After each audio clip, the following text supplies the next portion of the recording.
दिल्ली में कोरोना की बेकाबू रफ्तार डराने लगी है। हर रोज आंकड़े बढ़ रहे हैं। मौत का ग्राफ ऊपर जा रहा है। 4 दिन से लगातार कोरोना महामारी से मरने वालों की संख्या 100 के पार है।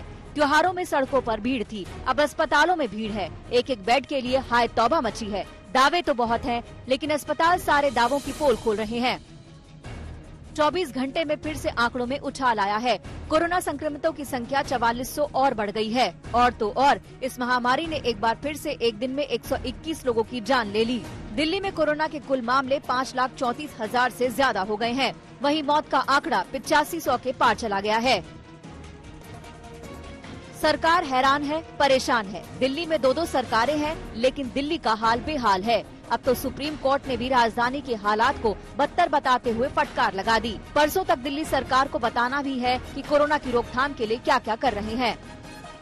इस समय दिल्ली को जंग 2 तरफा लड़नी है। एक तरफ पोल्यूशन लेवल को गिराना है और दूसरी तरफ कोविड के केसेस को भी कंट्रोल में करना है। डॉक्टर्स और एक्सपर्ट्स का मानना है अगर पोल्यूशन का स्तर नहीं गिरा तो कोविड केसेस के अंदर बढ़ावट हो सकती है, क्योंकि कई लोगों का मानना है जैसे जैसे पोल्यूशन बढ़ेगा कोविड के केसेस भी बढ़ेंगे। इस समय अरविंद केजरीवाल ने पोल्यूशन को कम करने के लिए काफी चीजें करी हैं। कोविड को ध्यान में रखते हुए भी 500 का जो फाइन था वो बढ़ा के अब 2000 रुपए हो चुका है। कोर्ट की सख्ती के बाद दिल्ली में 3T फॉर्मूला यानी ट्रेसिंग, टेस्टिंग और ट्रीटमेंट पर फिर जोर शुरू हो गया। कल ही गृह मंत्री अमित शाह और स्वास्थ्य मंत्री हर्षवर्धन ने RT-PCR मोबाइल टेस्टिंग लैब को हरी झंडी दिखाई। इस मोबाइल लैब में RT-PCR टेस्ट सिर्फ 500 रुपए में होगा। टेस्ट के नतीजे भी 6 घंटे के भीतर मिल जाएंगे। 1 हफ्ते के भीतर दिल्ली में 10 मोबाइल टेस्टिंग लेबोरेटरी काम करना शुरू कर देंगी। एक मोबाइल टेस्टिंग लेबोरेटरी से 3000 सैंपल लिए जा सकते हैं।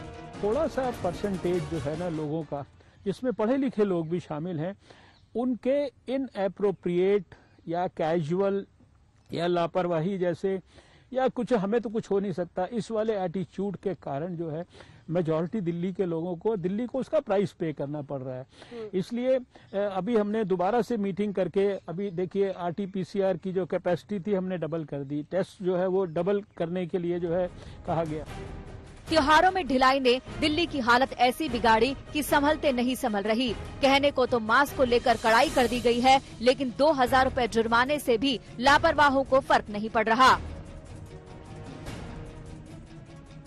सख्ती दिल्ली के बाजारों पर भी दिख रही है। लोगों की भीड़ जुटी तो नांगलोई में जनता मार्केट को 30 नवंबर तक के लिए सील कर दिया गया। दिल्ली की तंग गलियों में भी अब कोरोना का सर्वे शुरू हो चुका है। दिल्ली सरकार ने इस मुहिम के लिए सरकारी स्कूलों के शिक्षकों को भी जोड़ा है। ये टीम एक दिन में करीब 60 घरों तक पहुंचती है। दिल्ली में मौत के आंकड़े चिंता बढ़ा रहे हैं। लगातार चौथे दिन कोरोना से मरने वाले मरीजों की संख्या 100 के पार हो गई है। 20 नवंबर को महामारी से 118 लोगों की जान चली गई थी। उसके बाद ये सिलसिला चल पड़ा। 21 नवंबर को 111 लोगों ने जान गंवाई तो 22 और 23 नवंबर को 121 और 121 मरीजों की सांसें बंद हो गयी। लोगों को समझना होगा कि कोरोना खत्म नहीं हुआ है, ये पहले से ज्यादा खतरनाक है। इसीलिए जरूरी है कि भीड़ भाड़ से बचें, दूरी बनाए रखें और मास्क जरूर पहनें। दिल्ली से संजय शर्मा और ऐश्वर्या पालीवाल के साथ ब्यूरो रिपोर्ट आज तक।